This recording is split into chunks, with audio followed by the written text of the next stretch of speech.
Hello guys, कैसे हो? तो चलिए शुरू करते हैं। जैसा कि अपन ने लास्ट एपिसोड में देखा था, उस मॉन्स्टर ने हमारी क्वीन के ऊपर अटैक कर दिया होता है। उसका अटैक इतना ज़्यादा पावरफुल होता है कि क्वीन भी ज़मीन पे आके गिर जाती है और हमें उस पर्सन को दिखा जाता है। उसका नाम एंसेस्टर ज़ेंग ही होता है। वो कह रहा होता है, लास्ट टाइम तो मैंने तुम्हें छोड़ दिया था, बट इस समय मैं तुम्हें नहीं छोड़ने वाला हूँ।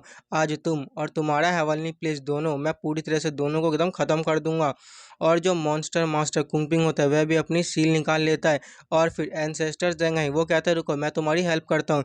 फिर वो दोनों उस सिलेस्टियल सील के अंदर अपनी एनर्जी को डालने लगते हैं, जिससे कि वो सील और भी ज़्यादा बड़ी होने लगती है और फिर उसी सील से क्वीन के ऊपर अटैक कर देते हैं। क्वीन बड़ी मुश्किल से उसको अटैक को रोकते हुए कहती है, ये कमीने कहीं के, ये दोनों एक साथ मिलके मेरे ऊपर अटैक कर रहे हैं, मैं इसको और भी ज़्यादा देर तक नहीं रोक पाऊंगी। फिर फोनिक्स कहती है, इनका कंबाइन अटैक बहुत ही ज़्यादा पावरफुल है, हमें क्वीन की हेल्प करनी होगी, नहीं तो वो अभी बहुत ही मुसीबत में आ जाएगी।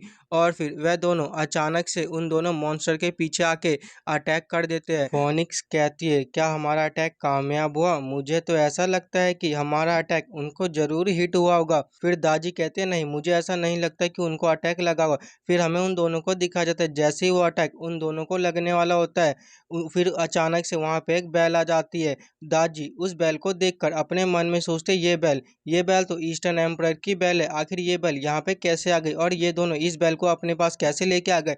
क्वीन भी उस बैल को देख के अपने मन में सोचने लगते, ये बैल तो ईस्ट एम्पायर की बैल है, ये बैल उसके मरने के बाद अचानक से गायब हो गई थी, बट ये तुम्हारे पास कैसे आ गई? फिर मॉन्स्टर मास्टर कुंगपेंग कहते हैं, क्वीन मुझे माफ करना, मैं तो तुम्हें इसके बारे में नहीं बता सकता हूँ, बट ये बैल कोई मामूली बैल नहीं है, ये किसी भी डिफेंसिव या ऑफेंसिव ट्रेजर से बहुत ही ज़्यादा पावरफुल है। और फिर एंसेस्टर जेंगाई फिनिक्स एंड दाजी के ऊपर अपने स्वॉर्ड से अटैक कर देता है। फिनिक्स दाजी को हटाते हुए कहते हैं, दाजी तुम हटो, इसका अटैक बहुत ज्यादा पावरफुल है, तुम इसे नहीं संभाल पाओगी। दाजी कहते हैं, क्या क्या तुम पागल हो चुकी हो? मैं भी जानती हूँ कि तुम भी इसको अटैक को नहीं रोक सकते, बट जैसी अटैक उन दोनों की ओर लगने वाला होता है, वहां पे एक गोल्डन कलर की स्वॉर्ड आ जाती है। वो स्वॉर्ड उन दोनों को बचा लेती है और दाजी एंड फोनिक्स उस स्वॉर्ड को देख के कह रहे होते हैं, ये तो जेड एम्परर की स्वॉर्ड है, क्या जेड एम्परर की स्वॉर्ड ने हम दोनों को बचा लिया है? और फिर एंसेस्टर जेंगाई भी उस स्वॉर्ड को देखता और कह रहा होता, अरे ये तो सिलेस्टियल यांग स्वॉर्ड है, लास्ट टाइम मैंने इस स्वॉर्ड को लगभग डिस्ट्रॉय ही कर दिया था, बट ये स्ट्रॉन्ग अभी तक ठीक कैसी है? और इसके अंदर से जो ऑरा निकल रहा है वो तो मेरे को भी लग रहा है कि ये स्वॉर्ड अब पहले से बहुत ही ज्यादा पावरफुल हो चुकी है। फिर वहां पे जेड एम्परर अपने पगोडा के साथ आ जाता है। जेड एम्परर कह रहा था, क्यों है ना ये स्वॉर्ड पावरफुल? ये स्वॉर्ड इतनी तो पावरफुल है कि तुम दोनों को आसानी से सप्रेस कर सके, यानी कि खत्म कर सके। अब तुम दोनों ये मत कहो कि मैं बहुत ही ज्यादा पावरफुल हूँ, मैं अब हो चुका हूँ इनविंसिबल। क्वीन जो एम्परर की बातें सुन रही होती है, वो कह रही है, आखिर इसे हुआ क्या है? अभी थोड़ी देर पहले तो ये डरपोकों की तरह छुप रहा था, बट अचानक से ये इतना स्ट्रांग होने का प्रिटेंड क्यों कर रहा है? सच में ये बहुत ही ज्यादा एम्बेरसिंग है। एंसेस्टर जेंगहाई कह रहा होता है, इसको देख के ऐसा लगता है कि इसकी जो कल्टीवेशन है वह पहले से और भी ज्यादा इम्प्रूव हो चुकी है और अब ये हेवन एंड अर्थ के लोग को और भी ज्यादा आसानी से कंट्रोल कर सकता है। फिर मॉन्स्टर मास्टर कुंगपिंग वह अपनी एनर्जी को रिलीज करने लगता है। वो कहता है, आखिर यहाँ पे चल क्या रहा है? कोई मुझे भी तो बताओ, आखिर तुम लोग किस बारे में बात कर रहे हो? हम फाइट के बीच में है और तुम लोग ऐसे बात क्यों कर रहे हो? मॉन्स्टर किंग जो उनकी फाइट देख रहा होता है, वो कह रहा होता है, सच में ये बैटल बहुत ही ज्यादा पावरफुल है। ये बैटल दो स्ट्रॉन्ग कल्टिवेटर के बीच में, इनका जो कल्टीवेशन लेवल है वो क्वाजिसेज लेवल पे, इनकी बॉडी से जो ऑरा प्रेशर रिलीज हो रहा है उससे तो मैं ढंग से सांस भी नहीं ले पा रहा हूँ। अगर ये चाहिए तो किसी भी लोअर वर्ल्ड को बड़ी ही आसानी से डिस्ट्रॉय कर सकते हैं। और फॉक्स की सिस्टर, उसको देख के ऐसा लगता है कि वो अभी मुसीबत में, इसीलिए मुझे उसकी हेल्प करने के लिए जाना चाहिए। फिर उसकी सबऑर्डिनेट कहते हैं, नहीं आपको नहीं जाना चाहिए, आप उनके ऑरा से ही खत्म हो जाओगे, वो बहुत ही ज्यादा पावरफुल है। फिर पीछे से किसी की आवाज आती है, वह आवाज कहती है, हाँ तुम मत जाओ, उनकी हेल्प करने के लिए मैं जाऊंगी, क्योंकि वो तुम्हारे लिए बहुत ज्यादा डेंजरस हो सकता है। और फिर हमें बताया जाता है वहां पे और कोई नहीं बल्कि उसे फॉक्स कह रही होती है, फॉक्स यानी दादी की सिस्टर। फिर पीछे से किसी की आवाज आती है, वह आवाज कह रही होती है, वो सही कह रही है, मुझे नहीं लगता तुम दोनों को वहां जाना चाहिए, वैसे भी तुम्हारा अपोनेंट मैं होने वाला हूँ, ना कि वो।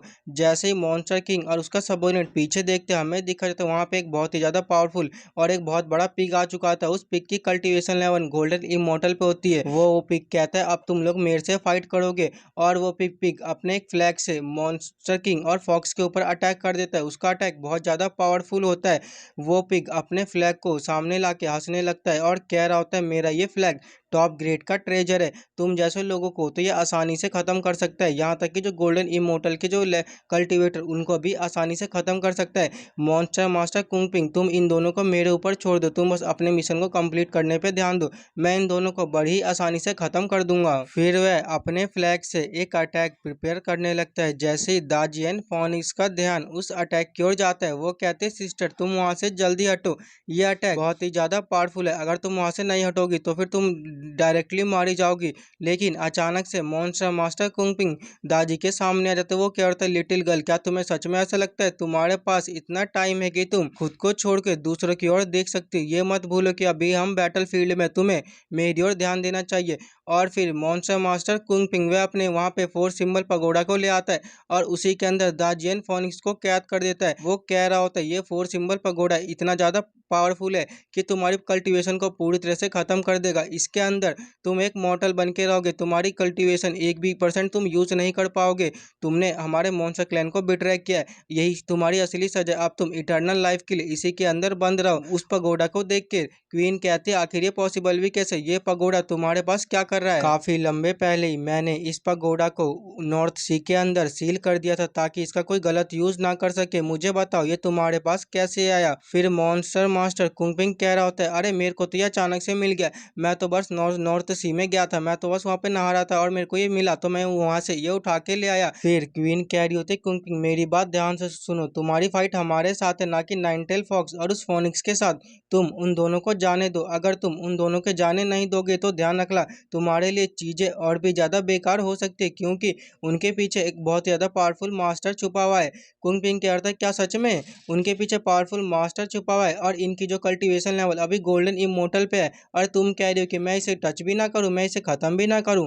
ये बहुत ही ज्यादा इंटरेस्टिंग बात है, ठीक है मैं भी देखना चाहता हूँ आखिर कौन है इनके पीछे मास्टर, तुम उसे लेके आओ। फिर दाजी की ओर दिखा जाता है, दाजी अपने मन में सोच रही होती है मैं अभी गोल्डन इमोर्टल के पीक पे जा चुकी हूँ, बट फिर भी मैं इस कुंगपिंग को तो हरा भी नहीं पा रही, मैं इसके ऑरा प्रेशर से ही इतनी ज्यादा कमजोर हो चुकी हूँ, मैं तो बहुत ही ज्यादा बेकार हूँ।